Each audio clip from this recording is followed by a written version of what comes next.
warahmatullahi wabarakatuh.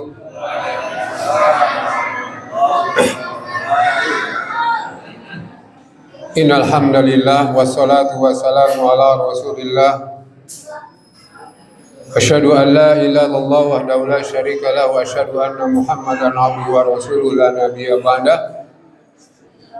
Allahumma shalli wa sallim ala nabiyyina Muhammadin wa ala alihi wa sahbihi ajma'in. Yaqulu ta'ala bismillahirrahmanirrahim. Ya ayyuhalladzina amanu taqullaha haqqa tuqatih wa la tamutunna illa wa antum muslimun. Wa qala aidan ya ayyuhalladzina amanu kutiba alaikumus syiyamu kama kutiba alal ladzina min qablikum la'allakum tattaqun. Bapak-bapak, ibu-ibu serta anak-anakku sekalian yang insyaallah dimuliakan Allah Subhanahu wa taala. Alhamdulillah kita panjatkan puji dan syukur kepada Allah Subhanahu wa taala.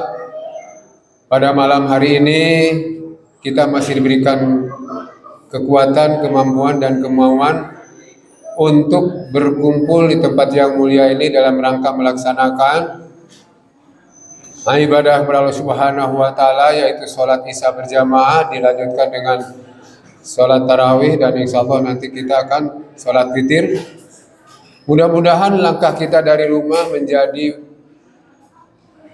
asbab kita mudahnya meniti jembatan Shirathul Mustaqim, dan mudah-mudahan langkah kita dari rumah kita masing-masing dalam keadaan cuaca dingin tapi tidak menyurutkan semangat kita, menjadikan kita masuk kepada surganya Allah Subhanahu wa taala. Salawat teriting salam semoga tercurah kepada uswah dan qudwah kita Nabi Muhammad sallallahu alaihi wasallam, kepada para keluarganya, para sahabatnya, para tabi'in, tabi'in, dan kepada siapa saja umatnya. Dan mudah-mudahan kita yang hadir di sini termasuk umatnya yang kelak akan mendapat syafaat yang mengalir. Amin ya rabbal alamin. Masyiral muslimin rahimakumullah. Kita sering mendengar kalimat barokah, ya. Allah memberikan dua barokah ya, kepada dua. Yang pertama kepada tempat, ya. Tempatnya itu bukan ada di Indonesia, bukan ada di Amerika, bukan ada di Eropa, di Afrika, di Australia, bukan. Tempat itu adanya di Saudi Arabia, ya. Tepatnya di kota Madinah. Ketika Rasulullah mengatakan, barang siapa sholat di masjidku yang diberkahi Allah sama dengan 1000 kali sholat di luar Madinah, ya. Kalau kita 1 rakaat di Madinah, Pak, di Masjid Nabawi, berarti di satu di sini, di sana 1000 kali. Di Asakiri di sana 100, ini 1000. Kecuali di Masjidil Haram, ya. Bapak melaksanakan 1 rakaat di sana sama dengan di Asyakirin 100.000 kali, ya. Mudah-mudahan bapak-bapak bisa melaksanakan sholat di Masjidil Haram atau Nabawi, ya. Tahun depan, tahun selanjutnya melaksanakan haji dan umroh. Saya doakan, ya. Saya doakan. Tapi saya pesankan, Pak, jangan sampai bapak nanti melaksanakan umroh dan haji jadi haji maktab. Apa maktab itu? Kalau orang sudah haji itu tinggalnya itu di maktab, Pak. Maktab itu ada beberapa gedung, ya, nomor sekian maktab. Ya. Selama dia di sana, kecuali ya melaksanakan tawaf kudum, tawaf umroh, tawaf ifadah, tawaf wada, dia ke Masjidil Haram. Selainnya dia di kamar terus, nggak pernah sholat ke Masjidil Haram. Ini sangat merugi. Padahal 1 di sini, 100.000 di sana kebaikannya. Dan kemarin teman saya, Pak, saya belajarin manasik di masjid gitu, ya. Dia pulang, gimana Kang? Aku hanya umroh saja. Selama ini itu aku di kamar terus, ya Allah. Kenapa? Takut hilang, Pak. Takut hilang. Ini sering mendengar, ya Pak, ya. Kalau bapak-bapak mau ke sana nggak usah takut-takut begini, Pak, plong aja, tanya aja Pak Haji Kumpul tuh. Dulu pernah disasarkan tuh Pak Haji Kumpul. Tahun 2015 disasarkan. Ya. Pokoknya di sana blong aja pokoknya, takut hilang. Ya. Ini adalah dua tempat yang diberkahi oleh Allah Subhanahu wa taala, ya. Perbedaan di Asakir satu di sana 1000 di Madinah di Masjid Nabawi, di kota Mekah atau Masjidil Haram 100.000 kali. Maka ketika Bapak ke sana umroh dan haji, terus sholat fardu dilaksanakan di Masjid Nabawi atau Masjidil Haram. Jangan khawatir dan takut, Pak. Kemudian waktu apa yang diberikan Allah? Waktu Allah pilih yaitu bulan Ramadan, Syahrul Mubarak. Ramadan itu adalah bulan yang diberkahi oleh Allah Subhanahu wa taala karena satu-satunya ibadah yang langsung Allah berikan pahala hanya Ramadan, hanya puasa dalam bulan Ramadan. Kemudian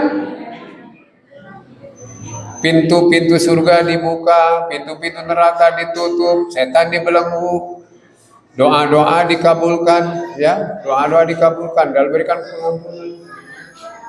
Nah, kemudian bagaimana kita agar mendapatkan barokah dari Allah Subhanahu wa taala pada bulan Ramadan ini? Ya, Rasulullah bersabda, "Man shoma Ramadana imanan wahtisaban, ghufira lahu min dzambi." Barang siapa ya saum atau berdiri sholat di bulan Ramadan karena mengharap ridho Allah Subhanahu wa taala, Allah akan ampuni dosa.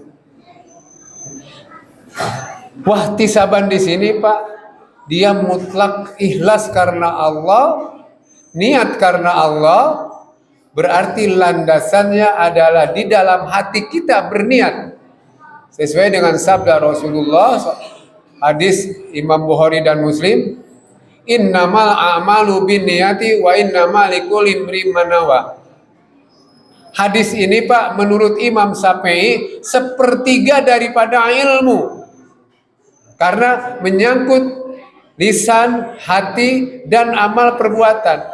Ini termasuk adalah sepertiga dari ilmu. Begitu mulianya hadis ini. Sesungguhnya amalan seseorang tergantung kepada niatnya, ya. Maka kita ini senantiasa memuliakan, senantiasa memperbaiki, ya, niat kita. Bapak dari rumah meniat untuk sholat isya dan sholat tarawih, terus niat karena Allah Subhanahu wa taala, mengharap ridho Allah, mengharap ampunan Allah Subhanahu wa taala. Ya. Wa innamal likulli imrin ma nawa. Dan seseorang yang akan mendapatkan sesuai dengan apa yang dia niatkan. Jadi kalau niat kita dunia, Allah akan berikan dunia.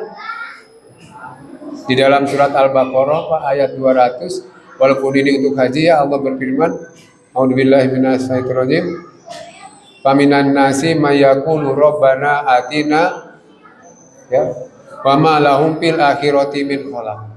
Dan ada orang yang berdoa dan ada orang yang berhadap kepada Allah hanya urusan dunia saja dan dia tidak minta akhirat. Di dalam ayat 201-nya, ya, wa minhum may yaqulu amanna rabbana atina fid dunya hasanah wa fil akhirati hasanah wa qina adzabannar. Dan di antara orang ada yang mengatakan, ada yang memohon kepada Allah kebaikan dunia, hasanah dunia dan hasanah akhirat. Nah, kita pilih ayat 201-nya. Kita mohon kepada Allah kebaikan dunia dan kebaikan akhirat. Selanjutnya hadis itu mengatakan, Pak, paman hijratu ilallahi wa rasuluh, fa hijratu ilallah rasul.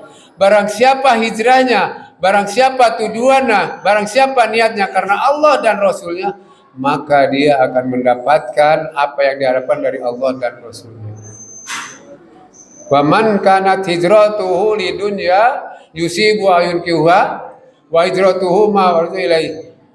Barang siapa yang hijrahnya, barang siapa yang tujuannya karena dunia yang dia usahakan dan kepada perempuan yang dia nikahi, maka dia akan mendapatkan urusannya seperti itu.